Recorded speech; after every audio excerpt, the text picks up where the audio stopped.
Suara lantai kayu yang kuinjak memecah keheningan malam. Entah mengapa, aku jalan berjingkat, padahal tidak ada orang sama sekali. Itulah yang membuatku keheranan. Rasanya seperti ada yang mengawasiku, tapi entah di sebelah mana. Rasanya seperti aku harus menghindari sesuatu, tapi entah apa, atau mungkin hanya perasaan takut yang bercampur dengan rasa penasaran dan tarik ulur antara mau ke sana atau tidak. Suara gamelan itu benar-benar membuatku seolah terhipnotis. Aku takut, tapi nggak tahu kenapa kayak ada dorongan untuk ke sana. Ku beranikan diri membuka pintu, keluar dan mengecek sekitar. Sepertinya sedang bulan purnama, karena kulihat pantulan cahaya di sela-sela batang pohon. Mumpung bulan purnama, jadi aku nggak perlu repot-repot bawa senter, pikirku. Belum juga jalan, tiba-tiba ada sekelebat bayangan hitam disusul suara gesekan daun-daun yang sangat cepat. Astagfirullahaladzim. Aku kaget bukan main. Gerakan bayangan itu kayak wus, loncat dari tanah menuju ke batang pohon dan loncat lagi ke pohon lainnya. Persis kayak gerakan ninja. Karena kaget bukan kepalang, tanpa pikir panjang aku masuk ke gubuk lagi.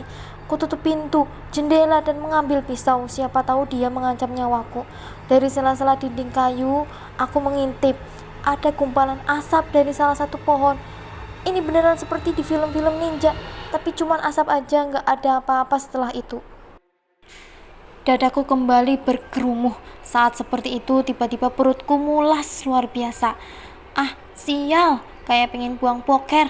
Tapi gimana caranya? Nggak ada WC, persediaan air mepet banget, hanya cukup buat minum malam ini. Sementara tisu sudah habis. Perasaanku benar-benar takut, merasa terancam, grogi, bingung, campur nahan mulas. Pokoknya kacau. Keringat dingin mulai bercucuran. Kepalaku berdenyut hebat. Pusing. Dalam keadaan seperti itu, mau gak mau aku bertahan di sini aja. Aku minum sisa air di botol dan menahan rasa sakit hingga tak sadarkan diri. Suara cicit burung membangunkanku, pertanda hari sudah terang. Semua badan rasanya sakit dan berat saat ku coba berdiri. Mungkin karena lapar plus nahan poker semalaman jadinya begini. Tapi di sisi lain aku merasa lega karena artinya upacara yang dibilang Dewi itu sudah terlewati. Tapi kenapa si Dewi ini belum muncul juga sih? Gak beres nih bocah. Apa beneran mau nolong atau justru dia cuma menjebakku sih? Masih dalam keadaan kacau, kupaksakan berdiri, menyatroni sekitar gubuk, kali aja ada yang bisa buat mengajar lapar. Tapi nihil. Sekilas pelajaran yang bisa kuambil dari Bang Ray ketika harus menjadi survivor di alam bebas. Tubuh kita bisa bertahan tanpa minuman paling tidak 3 hari, dan seminggu tanpa makanan.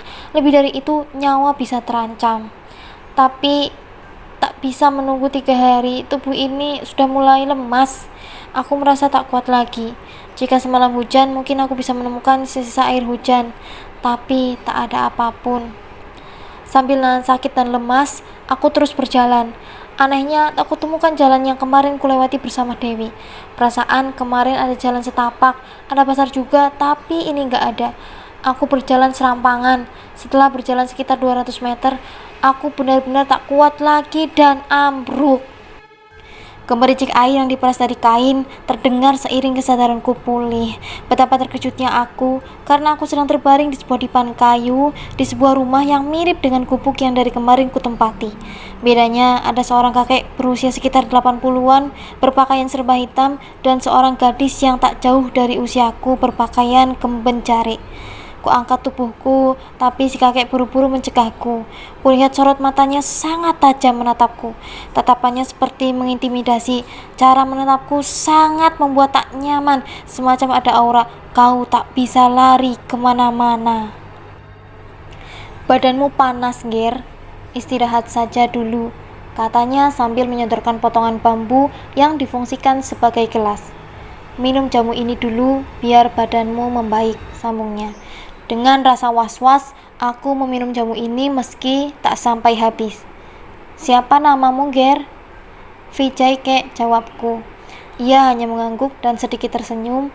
Meski ia ramah dan terlihat baik, namun ekspresi tersenyumnya itu membuatku tak nyaman. Aku bertanya pada kakek tua itu, maaf kek, ini saya ada di mana ya? Lalu ia menjelaskan bahwa ia menemukanku pingsan di dekat lumbung, lalu membawaku ke rumah ini. Oh, terima kasih sudah menolong saya, Kek. Nama desa ini apa ya, Kek? Mungkin teman-teman saya bisa menjemput saya di sini dan saya bisa ngasih tahu mereka kalau saya baik-baik saja. Desa Cekeh, Ger. Apakah jauh dari pintu masuk Candi Cetro, Kek? Sudah, jangan pikirkan mereka.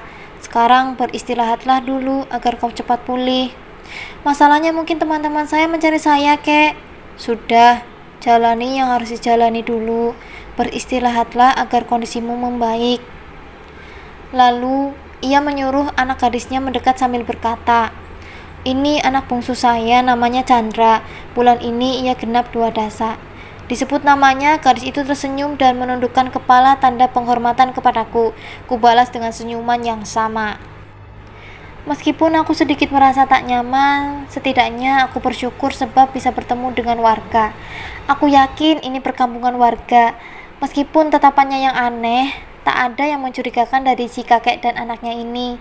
Ia dapat menyentuhku, mereka menapak tanah. Dan tentu saja mereka bukan makhluk tak kasat mata seperti cerita-cerita yang sering kudengar. Cuman yang masih menjadi pertanyaanku, kampung mana yang memakai pakaian seperti itu dan berada di atas gunung seperti ini?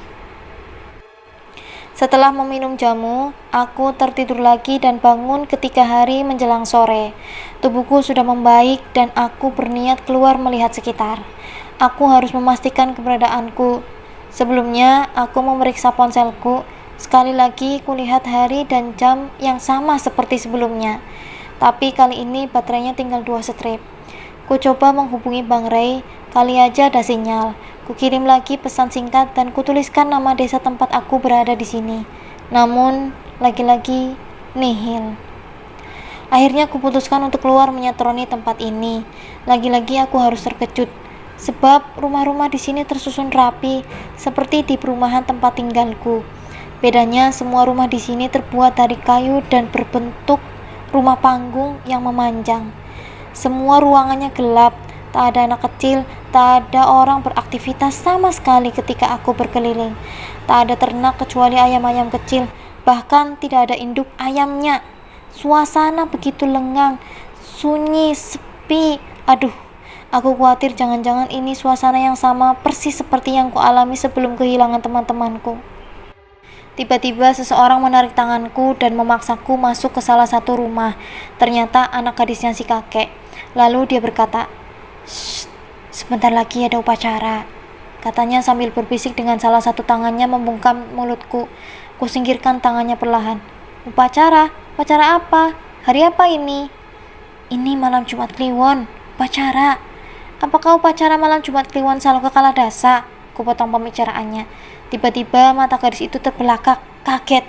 Dia memundurkan langkahnya dan sedikit menjauh dariku. Bagaimana kamu bisa tahu? Kamu bukan warga sini." Jadi masih malam Jumat Kliwon," kataku. Seketika ada sesuatu yang menjalar di kakiku lalu merambat ke atas.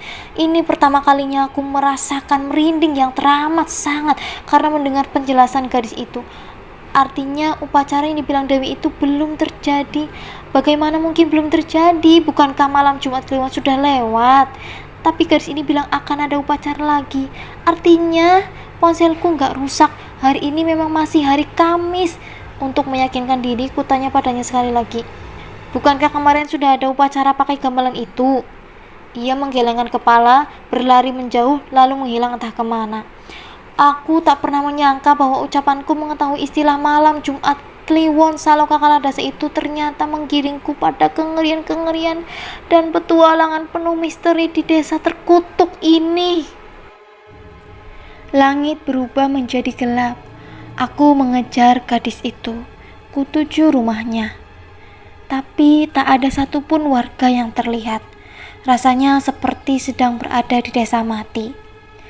"Kemana sih warganya?" Pertanyaanku terjawab ketika melintasi lapangan.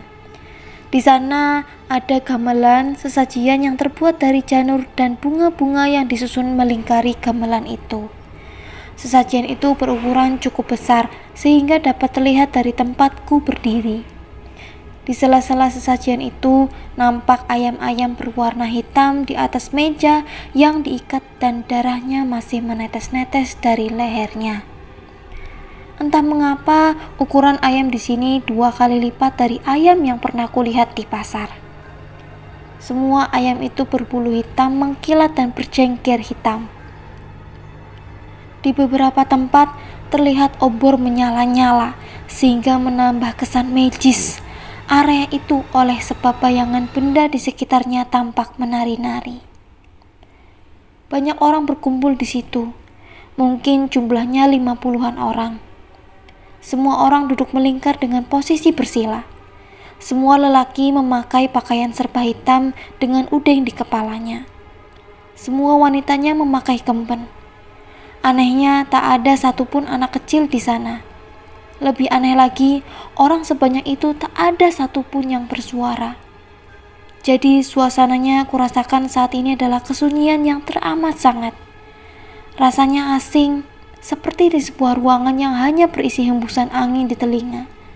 Padahal jelas-jelas ada banyak sekali orang di sana. Ketika aku hendak memalingkan wajah dan menjauh karena ingin menuju rumah si kakek dan mengejar anak itu, betapa terkejutnya aku. Sebab samar-samar kulihat ada sosok wajah yang pernah kulihat sebelumnya. Kupicingkan mata dan berusaha memperjelas pandanganku. Hah, tak salah lagi. Aku melihat wajah itu, wajah Dewi. Aku berniat mendekati Dewi dan menanyakan apa maksudnya ia mengurungku di gubuk itu kemarin. Belum juga melangkah, tiba-tiba seorang menarik tanganku. Jika semua orang melihatmu dan kakekku tahu kamu keberadaanmu di sini, terlebih kau tahu adat kami, maka kau harus menikah denganku. Jika tidak, kau yang akan jadi persembahannya. Kuhempaskan tangannya. Maksudmu apa? Aku ingin pulang. Jadi aku harus menemui seseorang untuk mempertanyakan sesuatu. Karena suaraku lantang, maka otomatis semua orang yang ada di lapangan itu menoleh ke arahku. Mereka nampak keheranan akan keberadaanku. Di saat bersamaan, gamelan mulai ditabuh yang artinya upacara dimulai. Cahaya bulan sangat terang hingga terpantul di logam-logam peralatan gamelannya. Namun sedetik kemudian, semua gerakan orang-orang itu seperti terputus-putus layaknya robot. Saat yang sama, cuma satu orang aja yang tidak punya gerakan seperti itu. Dialah Dewi. Dia berlari ke arahku. Dengan terengah-engah dan terbata-bata, dia bilang bahwa aku harus segera bersembunyi ke rumah si kakek.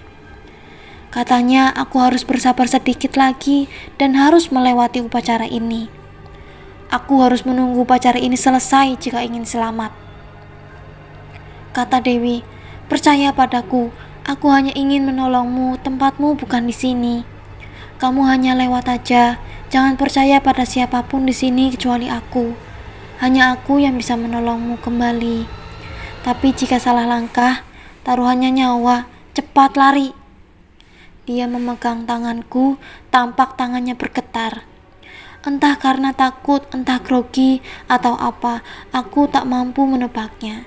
Dia meyakinkanku, mendorongku dan segera menyuruhku berlari. Kujalankan apa perintahnya. Aku berlari secepat yang aku bisa menuju rumah si kakek. Tak berapa lama dari celah dinding kayu kulihat cahaya bulan kembali bersinar. Saat yang sama aku dengar suara gamelan kembali berkumandang.